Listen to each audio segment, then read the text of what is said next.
On Brock Purdy negotiations, where does that stand right now? Yeah, we have started negotiations. We're talking. I won't go into negotiations like always is our stance. Want Brock to be our quarterback as long as we're here and beyond, and we'll leave it at that. I think the final thing, there's no guarantees that we get something done, but my experience has been when both sides are motivated, there's ample opportunity to do so, and we've been able to do that. So. John, even though Brandon was only there for one season, what was his impact on the defensive staff, and how do you see that transitioning to him being a defensive coordinator again for the Saints? Brandon Staley? Yes, sir. Yeah. Well, we brought Brandon in for a reason, because of the regard we held him in his football mind. And, it wasn't our best year, but I think we saw just that. Brandon is he's got a great football mind. He's got a good way of communicating, and we really enjoyed the opportunity to work with him. I think the Saints, really got a good one. Good decision by Mickey and Kellen and everybody there, and I wish them well. What was the situation with Brian Greasy? What did he tell you guys? So Grease, when he committed, kind of an outside the box thing that Kyle, had always had.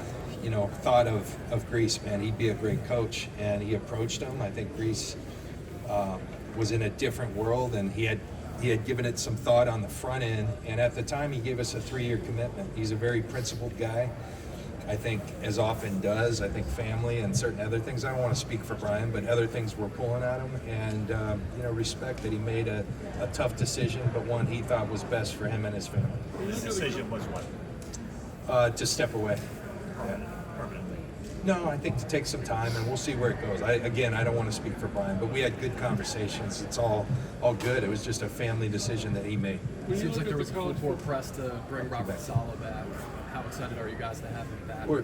It's awesome to have Saleh back. Felt like he never left, to be honest. You get very close with folks when you work with them as much as we do, and Saleh brought a great deal when he was last here. I think he's even better now with the experiences he's had, and it's a welcome sight to have him back. The energy that he brings, the expertise that he brings, the leadership he brings.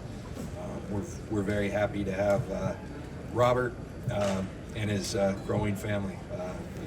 That has grown quite a bit since we last left. I think number 8 on the way, and happy for Sanaa and Robert, and we love their family. We love what Robert brings, and I remember meeting with him in my backyard when Kyle asked me, hey, I want you to interview this guy. I think he'd be a great DC for us, and he had me from that moment on. How big of a hand did Robert have in bringing Brant Boyer from the Jets to the special team spot? I think he was a great reference. We had a lot of good special teams interviews. It's not something you look forward to doing every offseason, but we had an opportunity. Kyle was kind enough to let me or ask me to sit in a lot of them, to meet with a lot of really talented people.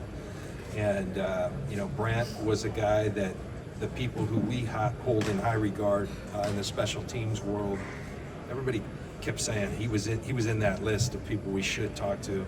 I think it helped to talk to Robert. It helped to talk to guys like Jeff Ulbrich, who worked with him.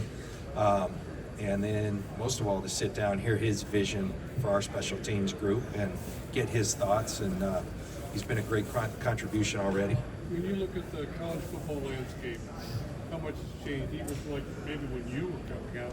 Yeah. I mean, I don't know how NFL ready you thought you were when you were coming out, but now they get nil money. Now they get transfer portals. Now there's a lot of different areas to evaluate guys.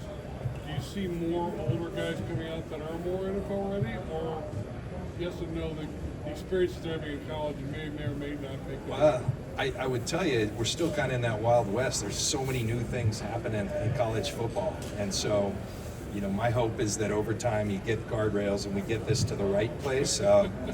It's, we sit in these interviews with these kids. We're fortunate enough to have them. And it's great to learn about them. But when you hear them, like, my agent and I made a decision. Wait, you're not supposed to have an agent. Yes, you do have agents. And high school kids have agents.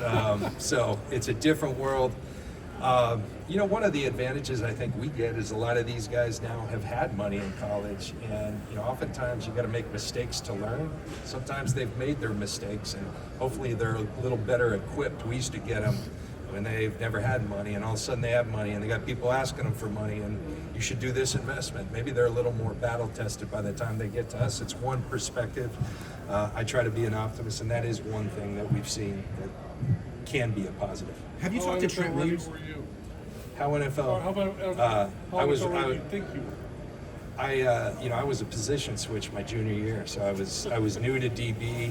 The Bucs didn't think I was very prepared because it took me 3 years to become a starter. So fortunately, it all worked out. Have you talked to Trent Williams recently, and is he definitely playing football this season? Trent's playing, and he's ready. And, I think he's really motivated to come back. And when you're that's rarefied air that Trent lives in, and when you're a player that has experience playing at those heights, you don't want to play unless you're playing at that level. And I think that's where Trent's at, and I think we're going to see a real motivated Trent Williams to come back and have a great year, and that's a good thing for us. Kind of going off of the age and the new college football landscape, what is your kind of opinion on younger players having a higher ceiling compared to like the players? What's your kind of take on that? Do you feel like older players can still have a higher ceiling than the younger? Yeah, there's some teams that really have a philosophy of, they won't touch a player that's a little older. That's probably had to adjust. COVID and stuff had guys staying at school longer. NIL has guys staying at school longer. So I think if you really stay true to that, you're limiting the pool that you're picking from. I think sometimes we have to ask yourself, you're trying to get this guy for 12 years, which is, if you're looking for that, it's a small percentage, or you're looking for one contract and then hopefully more. So it's an interesting topic. It's one we constantly discuss. There's pluses and minuses to both sides. Having a young guy that you think you can develop and is already a good player, and then a guy who's a little more battle tested, been through a little more, and it's an interesting conversation. How's Christian McCaffrey doing for the House? He's doing great. Christian's doing really well, and I think was real frustrated with the way last season went, and doing everything as possible as he did in preparation for last year. And we're hoping CMC's out there going to have a tremendous year. If he's healthy, he will have a tremendous year. That's just what he does. Is the expectation that he'll be ready for the offseason programs? I think so. I think at least parts of it. We'll be judicious and follow, the medical folks' advice on that. But Christian's, he's done a great job doing the rehab. He's tireless. If anything, you gotta say whoa to Christian. And as my friend Mike Tomlin, it's a lot better to have to say whoa than it is to say sick him. So Christian is a whoa guy, and because he's going to do everything possible to give himself a chance. John, the personnel department has gone through a lot of changes both in and out the last few years. Last year, you guys had one of your strongest drafts in recent memory, a lot of potential starters. Was there maybe a change that you guys had with the approach with you guys coming in, or do you guys still have a similar approach that you've had in years past? Very similar approach. I think if anything, just Kyle and I have worked together a long time, and so just walking through the halls, I was just at a restaurant, ran into D'Amico Ryans and Bobby Slowick right before him, and Mike McDaniel over there. All these guys that have been with us over the years, and personnel people, Adam Peters, and so a lot of people contributed a lot to really refining a process that we work by, and we always are tweaking it, trying to make it better. So I think if anything, when you have some form of continuity, and we've had that, it allows you to have systems, challenge them, test them, what's working, what's not, and continue to hone in and always try to get better. You never stay the same, so you always are trying to get better. Is there a health update on Brandon Ayuk? There was also a report from the Combine that teams are poking around, interested in trading for him. Is there any interest? Yeah, that typically happens with really good players. I remember, I think 2 years ago, having similar conversations. You get calls, and you always listen to calls. And I think since Kyle and I've been here, we've been, certainly a top 5, I believe, number 2 cash spending team. In the last 5 years, I think or 4 years, going into the 4th year, I think we're the 4th highest cash spending team. So at some point you have to reset a little bit, or at least recalibrate. You can't just keep pressing the pedal. And I think there's some good that can come out of it. We need to get younger. I think we're the oldest team in football, trying to make a run at the deal last year, and I think it's good to constantly get younger. Our draft class last year was a great move towards that. We'll have 4 picks in the top 100. If the comp picks happen like we see it, that's always a calculation. We'll have 10 picks overall, and we're excited about adding more youth to a great core of players that we already have. We asked you about Deebo last month, and you said you're not interested in moving on from a good player. Since then, he's requested a trade. What's the latest with him? Yeah, still not interested, Grant, but along those lines of the financial constraints and some conversations we've had with Deebo, it's something, we've been forthright with that. We're on good terms with Deebo. I think, he's asked for a fresh start, and, I think we're going to honor that. Don't like seeing great players, and he is a great player. He's, I think often one of my favorite draft picks in my time. This guy's just he makes plays, and he makes game-changing plays, and everything's good, but I think at some point time happens, and he asked for that. We don't always, there's contracts and things, but it probably makes sense, so we're at least allowing him to look, and we're having conversations. We'll see where that goes. John, you view the draft overall. You see more defensive heavy, offensive heavy, the pockets in there. Do you feel like there's a sweet spot maybe in the draft? What is your overall view? Yeah, I think a lot of good players. You always get concerned. Someone was talking earlier about the landscape of college football. These guys are being offered tremendous amounts of money to go back to school. And last I remember, school's pretty fun, It's and so I think a lot of guys are taking that route, and they're being incentivized. So then you wonder, is this going to really hurt our draft? And maybe in the late rounds it has. But the encouraging thing is I start to look, and we're still right in the thick of the process. There's a lot of good football players. Some could argue, are there the impact top end players that there have been in past drafts? I don't know. We're not drafting, that high. But I think there's a lot of good football players across the board. There are some stronger positions than others, but there's a lot of good football players, and so we're encouraged by that. Is this the week that you expect to start getting maybe a little bit more clarity on Greenlaw, Hufanga, just through conversations as to whether or not you might be able to bring them back? Those guys are fantastic players. Of course, we have interest in bringing them back, and we'll work our tails off to try to make that happen. Whether it does, can't tell you that, but I think in the near future here, things are kicking off. So, yeah, we've been in contact with them, and their representatives will continue to be. What's the most challenging part of a situation like Deebo's, where it's a good player who requests a trade? What's the most challenging aspect of a situation like that? Love. There's a lot of love there. There's a lot of respect there.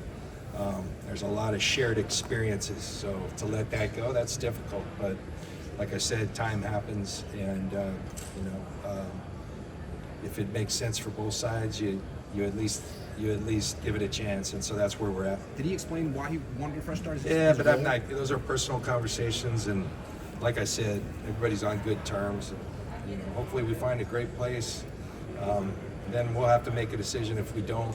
But there's, like I say, there's been a lot of interest around the league. Is there a scenario where he actually does come back?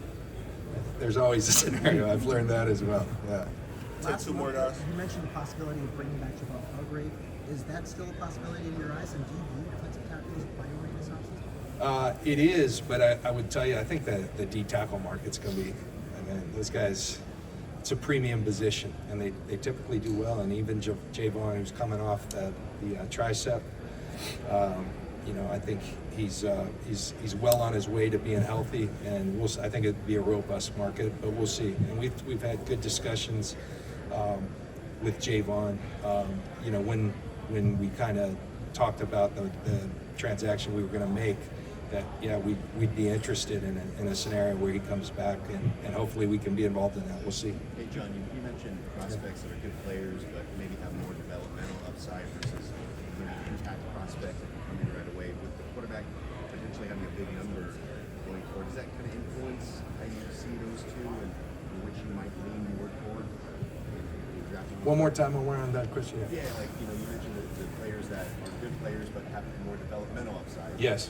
Versus impact players that you might draft. Yeah. Quarterback having a big number, does that maybe influence how you see that, which way you go more because of that? Yeah, the one thing I've learned in this deal is everything is tied to everything, particularly when you're talking about a position like the quarterback position and the effect it has on your entire team. They can lift your entire team, but it can affect your entire team, and you know, we'll see where that goes. But you know, our intention is to have a really good team around him, whatever that entails, but it does have an impact, to say the least. Do you have any last comments on the latest legislation with the Tush push? On the Tush push, you know what? This is my first year on the competition committee, so I sat in there and I just listened. You know, I never want something that found, because credit to the Eagles and congratulations to the Eagles. As hard as it is to say, respect. They had a tremendous season. We're a tremendous team right down to the end, and so a lot of good people in that organization, and I congratulate them. They're fantastic at that play, and a big part of me so I don't want to speak out of both sides of my mouth. I've always been a proponent. If you don't like it, stop it. But I have my own feelings on that play, and I long have. It's not real pretty to watch. I think back to my playing days, and I think that might have made me do things that I wouldn't be proud of, you know, because if they aren't going to stop it, I'll stop it.